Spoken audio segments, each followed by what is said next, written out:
Good afternoon, guys. We're going to do another deck tech today for blue-white control. I appreciate you guys for tuning in. It's Diamond Dose, and let's get right into it. So this is a classic archetype, blue-white control.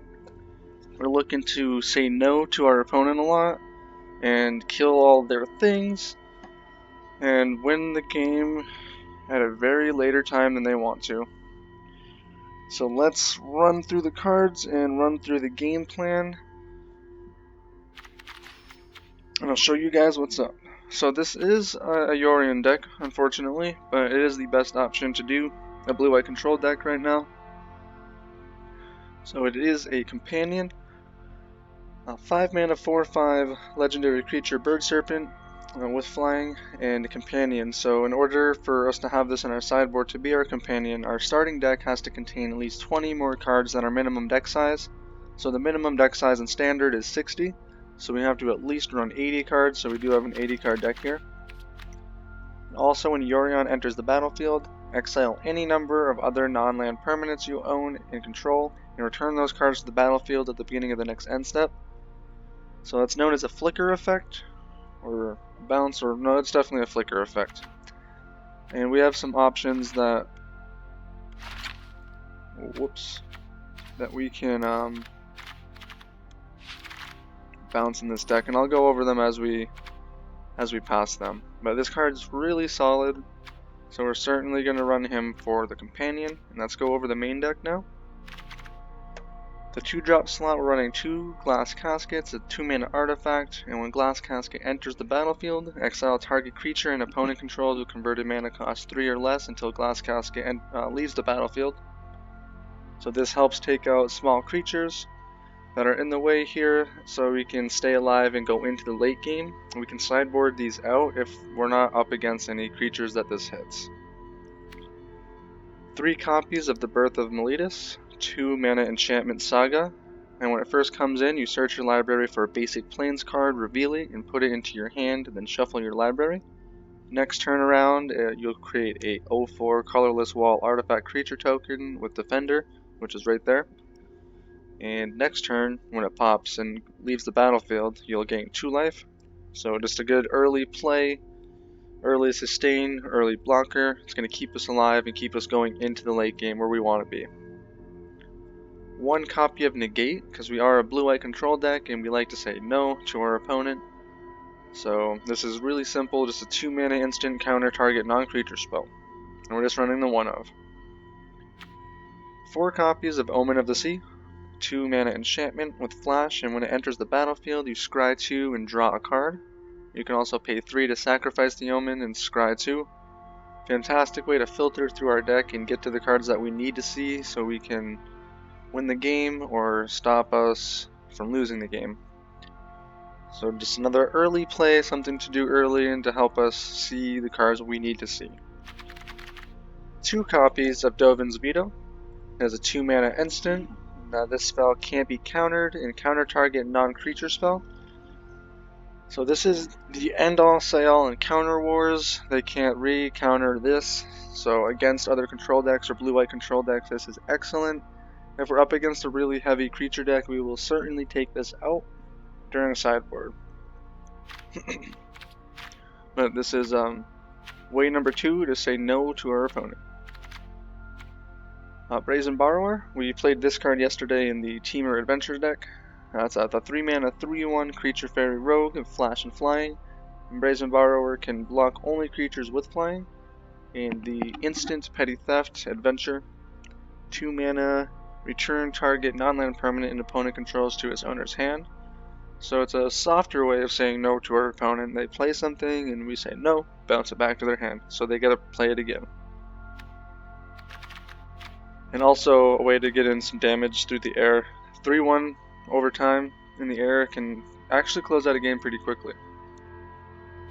1 copy of Banishing Light as this 1 of versatile removal spell for whatever they have. It's a 3 mana enchantment, and when it enters the battlefield, exile target non-land permanent and opponent controls until it leaves the battlefield. So that's why we're just running the 1 of, but it does hit anything except for lands, an enchantment, an artifact, a creature, a token, planeswalker, whatever. 4 copies of Mystical Dispute, 3 mana instant, and it costs 2 less if it actually targets a blue spell, so fantastic in the mirror matchup or other control matchups. And they can counter target spell unless its controller pays 3. So it is way number 3 to say no to our opponent. From our hand with our counter spell here. We'll definitely run the 4. We can take out some number of these if we're not against a blue deck. And we'll go over some options that are smart to do so with. Moving on, we have a 3 mana Planeswalker, Narset, Parter of Veils with 5 loyalty. Each opponent can't draw more than 1 card each turn. And you can -2 her and look at the top 4 cards of your library, and you may reveal a non-creature, non-land card from among them and put it into your hand, and put the rest on the bottom of your library in a random order. So this card sees play across a lot of formats. We will definitely play the 3 of.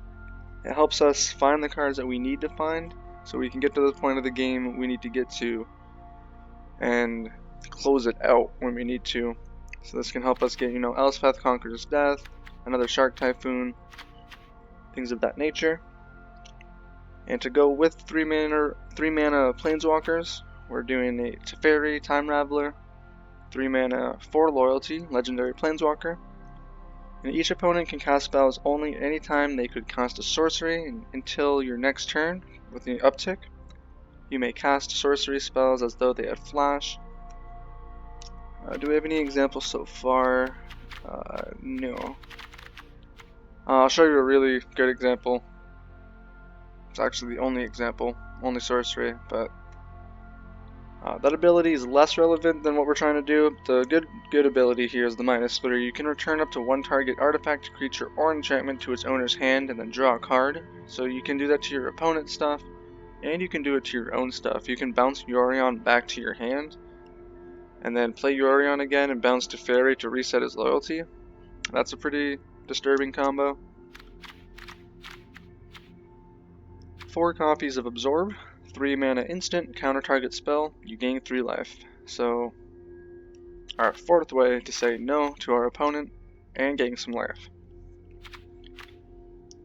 4 copies of Shatter the Sky, 4 mana sorcery, so going back to Teferi, each player who controls a creature with power 4 or greater draws a card and then destroy all creatures.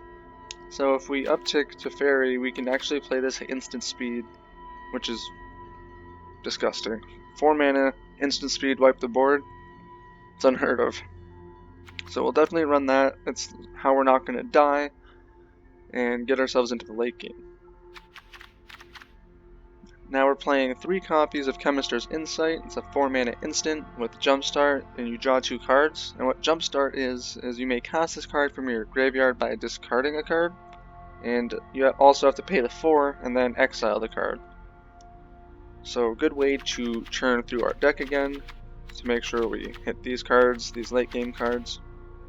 And we can also cycle unwanted lands from our hand when this is in the graveyard, so we can discard an extra land and just draw 2 fresh cards, which is exactly where we want to be in a control deck. 2 copies of Elspeth Conquers Death. This card is really good. 5 mana Enchantment Saga. And when it comes into play, you exile target permanent an opponent controls with converted mana cost 3 or greater. So any permanent, really strong, really versatile. And next turn, when it comes around, non-creature spells your opponent cast cost 2 more to cast until your next turn. That's not really relevant, but it can win you the game in some niche circumstances, for sure. And last ability, when it comes around and goes to the graveyard, you can return target creature or planeswalker card from your graveyard to the battlefield and put a +1/+1 counter or a loyalty counter on it. So we can get back our Brazen Borrower, our planeswalkers, we can get back our Yorion, or even our Dream Trawler, which I'll go over in just a sec. One of the craziest combos you can do in this deck is bounce this with Yorion. So you exile something, your next turn comes around, it triggers so your opponent's spells cost more, and then you just go ahead and play Yorion and exile something else.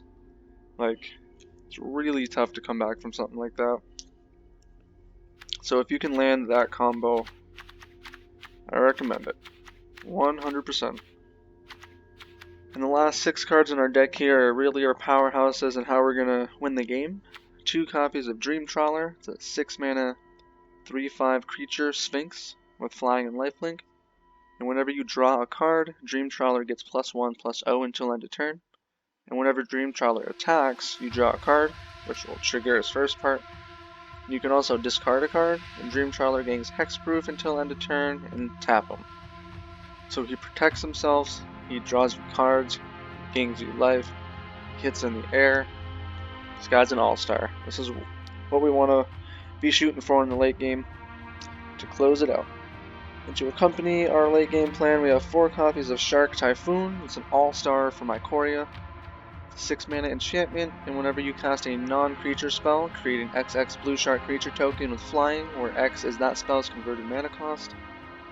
So for example, we play this on turn 6, next turn rolls around, and we have a Chemister's Insight. We can draw 2 cards and make a 4/4 flying shark. You can also cycle it while it's in your hand for 1 and a blue and X, and when you cycle Shark Typhoon, create an XX blue shark creature token with flying. So if we pay 2 and then pump 4 mana into it, we will get a 4/4 flying shark at instant speed and draw a card. These are our game winners. This helps us get back our game winner here. We can also win with Brazen Borrower and the Yorion. Now let's go over the mana base. So we're running 33 lands in this deck because we're running an 80 card deck. 1 copy of Field of Ruin because we're just 2 colors, so we can afford to play a utility land. This can help take out pesky castles our opponent are running. 4 copies of Fabled Passage, and this is just mainly because we are an 80 card deck and it's pretty much 2 cards for 1 mana, so we can sack this to go get a land from our deck, which helps thin our deck out of lands, so we can start drawing gas. 3 copies of Temple of Enlightenment, the scry land from Theros, white-blue. 4 copies of the white-blue shock land, Hallowed Fountain. 9 islands, 2 copies of Castle Vantress for some late game scry value.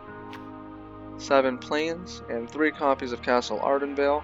We can win the game with this card if it's really dire, but we can pay 4 to make 1/1s with this land, really good. That's going to wrap up the 80 card main deck here. And let's run over the sideboard. So 1 slot of our sideboard is taken up by Yorion, so he can be our companion. We're running 1 more copy of Glass Casket. We already went over that here. So if we run into more creatures in a matchup, we can bring this in so we can stay alive. And also that art on that card is unreal. So beautiful, and the flavor text too. Fate will decide whether it's a bed or a tomb. Now 3 copies of Aethergust, 2 mana instant, and you choose target spell or permanent that's red or green, and its owner puts it on the top or bottom of their library. So super simple. If we're against red or green, we can bring this in. 2 copies of Tale's End, 2 mana instant, and you can counter target activated ability, triggered ability, or legendary spell. So we can counter things like the 3rd trigger off this if we're against a mirror matchup. We can counter planeswalkers, we can counter legendary artifacts, legendary enchantments, we can counter companions.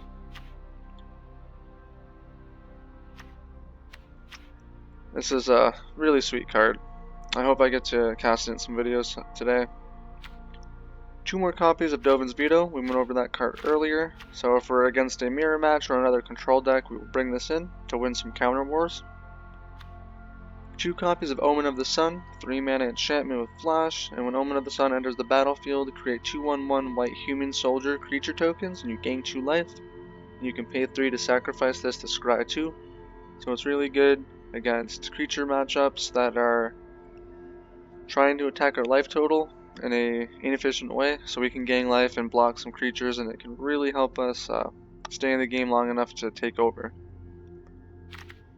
And 3 copies of Archon of Sun's Grace, 4 mana 3/4 creature Archon with flying and lifelink. And Pegasus creatures you control have lifelink, and he actually makes more Pegasus by, well, I guess he's not a Pegasus himself, but he has Constellation, and whenever an enchantment enters the battlefield under your control, you create a 2/2 white Pegasus creature token. So Omen's an enchantment, this is an enchantment, Omen's an enchantment here, Banishing Light, Elspeth conquers death, even Shark Typhoon. So this is another win condition for us, another lifelink source for mono red matchups, and things of that nature.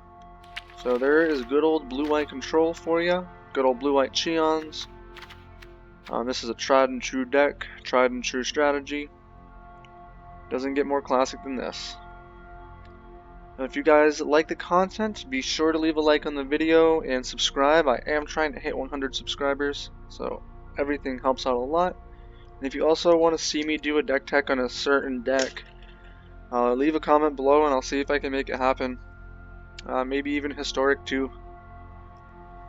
Alright guys, well, I thank you so much for your time, and I appreciate you guys so much, and you have a great rest of your day, and I'll catch you in the next video. Bye.